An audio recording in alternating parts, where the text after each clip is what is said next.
یہی وجہ ہے کہ میرے آقا نے ارشاد فرمایا کہ اللہ نے عمر کی زبان پر اور عمر کے دل پر حق کو جاری فرما دیا ہے۔ سب سے پہلے جیل خانہ حضرت فاروق اعظم نے بنایا تھا، سب سے پہلے قرآن پڑھنے کی اجرت فاروق اعظم نے عطا فرمائی تھی، سب سے پہلے یہ جو فیصلہ ہوتا ہے، یہ محکمہ جج وغیرہ کا معاملہ، یہ فاروق اعظم کے دور میں ہوا تھا۔ سب سے پہلے جو تراویح کی جماعت ہوئی تھی وہ فاروق اعظم کے زمانے میں ہوئی۔ میرے آقا نے تراویح کی جماعت کے ساتھ میں نماز ادا نہیں فرمائی، روایتوں میں اتنا ضرور آیا کہ 2 یا 4 مرتبہ میرے آقا نے جماعت سے پڑھی تھی اور اس کے بعد میں الگ الگ پڑھتے تھے۔ اور میرے آقا نے جماعت سے کیوں نہیں پڑھی تو اس کی وجہ یہ بھی ہو سکتی ہے کہ کہیں لوگ تراویح کو فرض نہ سمجھ لے، حالانکہ تراویح تو سنت موقدہ ہے۔ ایک مرتبہ فاروق اعظم آئے اپنے زمانہ خلافت کے اندر، دیکھا کہ چند صحابہ ادھر تراویح پڑھ رہے ہیں، چند صحابہ ادھر تراویح پڑھ رہے ہیں۔ فاروق اعظم کو اچھا نہیں لگا، فاروق اعظم نے ارشاد فرمایا ایک شخص تمہاری امامت کرے گا اور باقی اس کے پیچھے نماز پڑھیں گے۔ دوسرے دن ایک صحابی رسول کو تراویح کے لیے کھڑا کیا گیا، پیچھے سب کو کھڑا کر دیا۔ فاروق اعظم عشاء کے وقت میں تشریف لائے اور دیکھا تو عرض کیا نعمت البدعۃ ھذہ، کیا ہی پیارا طریقہ ہے یہ صحابہ کا۔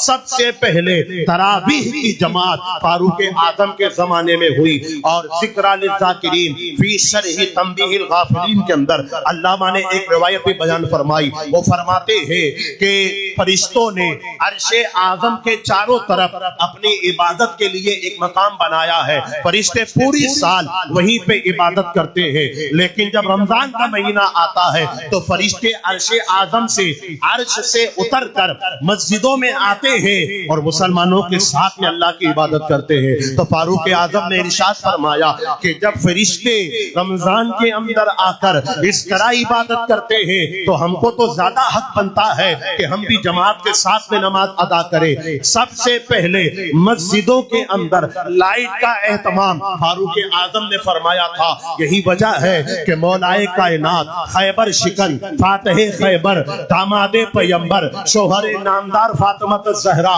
حضرت مولا علی نے اپنے دور خلافت کے اندر جب مسجد نبوی شریف میں آئے تو کیا دیکھا کہ ادھر بھی قمقمہ لگا ہوا ہے، ادھر بھی قمقمہ لگا ہوا ہے۔ یہ دیکھ کر آپ نے ہاتھوں کو بلند فرمایا اور ہاتھوں کو بلند فرمانے کے بعد عرض کیا مولا جس طرح عمر نے تیرے حبیب کی مسجد کو روشن کر دیا، اسی طرح مولا تو عمر کی قبر کو روشن و مجلی فرما دے۔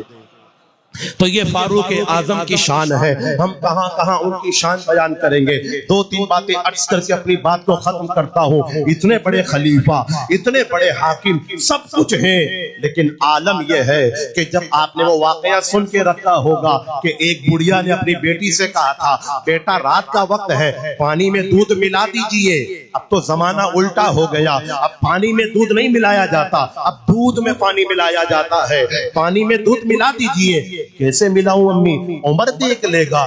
عمر یہاں تھوڑی ہے جو عمر دیکھے گا۔ جب بڑھیا نے یہ کہا تو اس نوجوان لڑکی نے کہا عمر دیکھے نہ دیکھے، عمر کا رب تو دیکھ رہا ہے، عمر کا خدا تو دیکھ رہا ہے۔ اور اتفاق ایسا تھا کہ فاروق اعظم ان کی گفتگو سماعت کر رہے تھے، باہر کھڑے تھے، نمبر نوٹ کیا مکان کا، چلے گئے۔ صبح اپنے خادم کو بھیجا، کہا فلاں کی بوڑھی عورت کو اور نوجوان لڑکی کو بلا کر لاؤ۔ نوجوان لڑکی آئی، بوڑھی عورت آئی عمر کی عدالت کے اندر، کہا کہ تم رات کو کیا کر رہے تھے؟ اس بیٹی کا کیا نام ہے؟ کیا اس کی شادی ہو گئی ہے؟ کہا حضور کی شادی نہیں ہوئی۔ کہا مجھ کو بڑی نیک لگتی ہے۔ کہا پھر کیا کروں؟ اب اندازہ لگائے ایک غریب گھر کی بیٹی ہو، آج تو اگر کوئی امیر رشتہ کرنے جاتا ہے تو پہلے اس کی فارچونر گاڑی دیکھتا ہے، پہلے مرسیڈیز دیکھتا ہے، پہلے بلیٹ پروف گاڑیاں دیکھتا ہے، پہلے اس کا بنگلہ دیکھتا ہے۔ میں کبھی کبھی کہہ دیا کرتا ہوں کہ عورت سے شادی کرنی ہے یا فارچونر سے شادی کرنی ہے،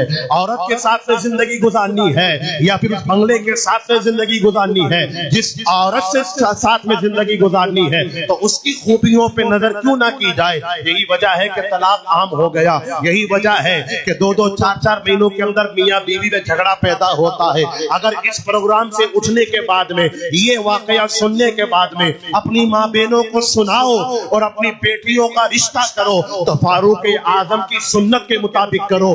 میں یقین دلاتا ہوں کہ آپ کی بیٹی اگر کسی چپڑاسی کے گھر میں بھی جائے گی تو انشاءاللہ اپنی پوری زندگی خوشی کے ساتھ میں گزارے گی۔ اللہ کے رسول دانائے غیوب صلی اللہ علیہ وسلم کے صحابی حضرت عمر ہے، بیٹی کو قریب بلایا، اپنے بیٹے حضرت عبداللہ ابن عمر کو بلایا، اپنے بیٹے حضرت عاصم کو بلایا اور کہا اے عاصم تیری شادی ابھی نہیں ہوئی ہے نا؟ کہا ابا جان اب تک میری شادی نہیں ہوئی۔ عمر فاروق اعظم نے کہا میری یہ خواہش ہے بیٹا کہ تو اپنی شادی میں اسے قبول کر لے۔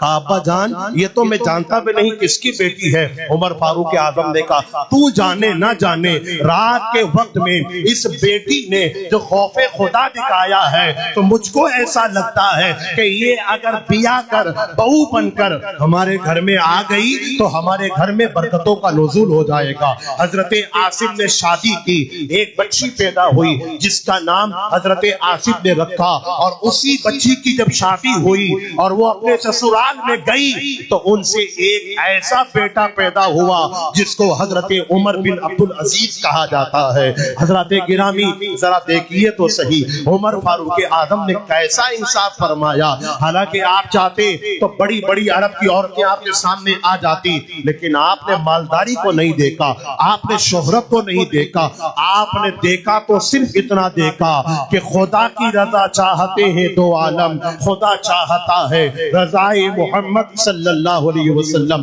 تو ایسے فاروق اعظم کے بارے میں ہم سنیوں کا یہ عقیدہ ہے کہ وہ سنی بھی ہے، صحابی بھی ہے، عاشق بھی ہے، محب بھی ہے، رسول کے یار بھی ہے، اور رسول کے قدموں میں آرام بھی فرماتے ہیں، اور ساتھ ہی ساتھ وہ دوسرے خلیفہ بھی ہے، اور ایسے خلیفہ ہیں کہ اللہ کے رسول دانائے غیوب صلی اللہ تعالی علیہ وسلم جب ان کا انتقال ہوا فاروق اعظم کا تو آپ نے سیدہ عائشہ کی بارگاہ میں عرض کیا کہ ہماری یہ وصیت ہے کہ ہم کو ابو بکر کے قدموں میں دفنا دیا جائے۔ حضرت عائشہ کہتی ہے میں نے حضور کے قدموں میں دفن ہونے کے لیے جگہ رکھی تھی تو ابو بکر کو عطا فرما دی، وہ میرے والد محترم ہیں۔ لوگوں نے کہا پھر عمر کو کیوں جگہ عطا فرما دی؟ اپنے شوہر اور اپنے ابا کے ساتھ میں تم دفن ہو جاتی، ایک ہی تو جگہ باقی تھی۔ عائشہ کا جواب سنیے، کون عائشہ؟ معلوم ہے کہ جن کی تاریخ میں اللہ نے قرآن کے 18ویں پارے کے اندر 18 آیتیں نازل فرمائی ہے، سورہ نور نازل فرمائی ہے۔ آپ نے ارشاد فرمایا مائی عائشہ رضی اللہ تعالی عنہا نے کہ میری غیرت یہ گوارا نہیں کرتی کہ میں عمر کو ابو بکر مصطفیٰ سے الگ کر دوں، جب تک یہ ساتھ میں رہے زمین پہ چلتے رہے، اور جب مصطفیٰ آرام کر رہے ہیں ان کے پہلو میں ابو بکر آرام کر رہے ہیں، اور ابو بکر کے پہلو میں عمر فاروق اعظم آرام کر رہے ہیں۔ تو یہ ایسے صحابہ کرام ہیں، ان کا ذکر ہم کیوں کرتے ہیں؟ تاکہ ہمارے دل کھل جائے، ہمارے دل میں روشنی پیدا ہو جائے، ہمارے دل میں چاشنی پیدا ہو جائے، ہمارے دل میں اجالا پیدا ہو جائے، ہمارے دل میں نور پیدا ہو جائے۔ اسی وجہ سے ہم ان کا ذکر کرتے ہیں، اور جو ان کا ذکر نہیں کرتے تو ان کے لیے اعلیٰ حضرت کا یہ جملہ کافی ہے کہ وہ عمر جس کے آداب شیدا سقر، سقر یہ جہنم کی ایک وادی کا نام ہے، جو عمر کا گستاخ ہے جہنم کی وادی اس کا انتظار کر رہی ہے، کب مرے کب آئے کب اس کو بتایا جائے